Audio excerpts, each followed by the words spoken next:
eu ia te perguntar o seguinte, na questão da assistência espiritual, se os benfeitores eles estão sempre próximo de nós, sempre buscando meios de nos auxiliar, tem um limite de ação que eles podem ou não podem fazer por nós, ou eles fazem tudo? Não tem nada que freie o limite de ação deles com auxílio para nós encarnados? Tem uma pergunta no Livro dos Espíritos que se pergunta onde está escrita a lei de Deus. Algumas pessoas vão falar que está escrito na Bíblia, outros vão falar que está escrito na Torá, alguns vão falar que está escrito no Evangelho, né, do Livro dos Espíritos, mas os Espíritos respondem para Kardec que as leis de Deus estão escritas na consciência. Então, quando cada um de nós, criados, somos simples e ignorantes, a gente vai evoluindo do átomo ao arcanjo através de nossos esforços e encarnações sucessivas. Conforme a gente vai se esforçando, essas leis divinas que a gente já traz em formas de germe, elas vão aflorando dentro de nós e nós cada vez mais vamos fazendo escolhas mais assertivas e menos egóicas. Então os espíritos que nos acompanham, o nosso anjo da guarda, eles estão constantemente ao nosso lado. Mas eles também entendem o nosso grau evolutivo, muitas vezes a gente não tem a capacidade ainda de discernir corretamente o melhor para nós, o certo e o errado. E muitas vezes algumas coisas acontecem na nossa existência, uma doença, uma perda, justamente para nos acordar, que é uma forma que eles se utilizam, que a espiritualidade utiliza, para às vezes a gente acordar de uma situação que a gente está ali de olhos vendados, achando que aquilo é o melhor. E muitas vezes uma doença, um mal, que naquele momento que a gente está passando, vivenciando, a gente acha que é algo muito ruim, lá na frente, talvez nem nessa encarnação, mas quando a gente chegar na espiritualidade, a gente vai compreender, na verdade, o bem que foi. Porque se não tivesse tido aquela passagem que foi dolorosa naquele momento, talvez eu tivesse me desviado e desvirtuado para um caminho que seria um caminho sem volta, de muita dor, depois para outras encarnações.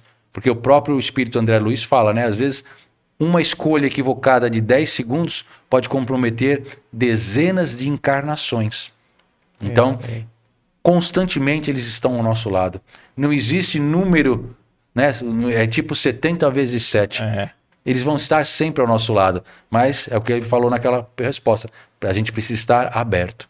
Então, no caso, aquele que acredita que não está sendo amparado, muitas vezes porque ele está passando por um problema, aí ele ora a Deus, ora para os benfeitores espirituais para afastar aquele problema e o problema persiste. Então, muitas vezes, é uma visão limitada nossa que aquele problema é ruim.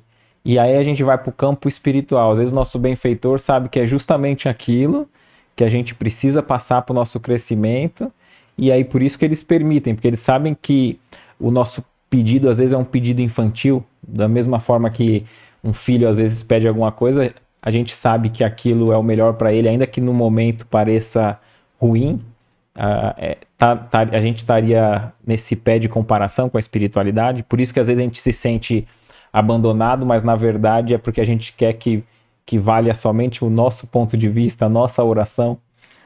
Muitas vezes na nossa programação reencarnatória, a gente concorda com determinadas situações que vão ser difíceis da gente passar.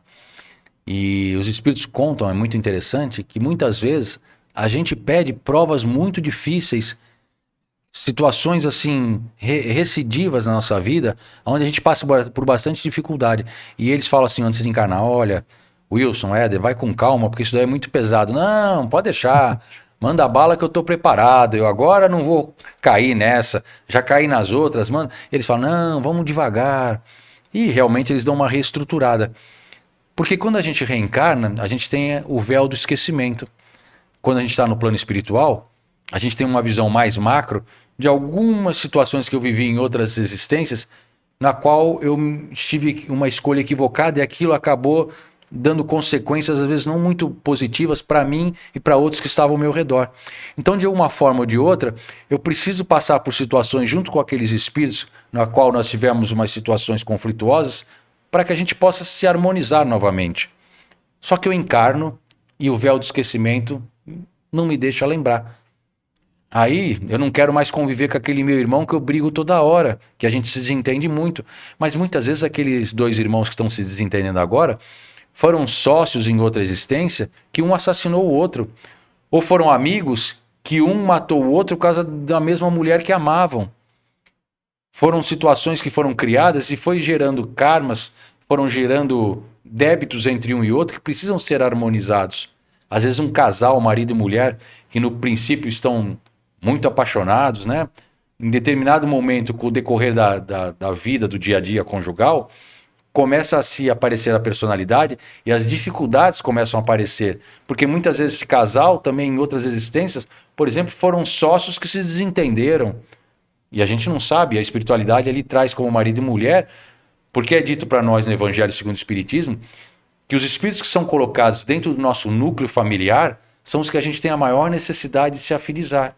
Então não ache que é privilégio seu ter, que nem aquela música da Rita Lee, uma ovelha negra na família, ou talvez nós sejamos a ovelha negra da família, porque isso é comum, porque é um meio que a espiritualidade vai se utilizar para a gente mais rapidamente conseguir se harmonizar com aqueles que nós se equivocamos no nosso caminho. O que você achou desse corte? Coloca aqui nos comentários a sua opinião sobre esse tema.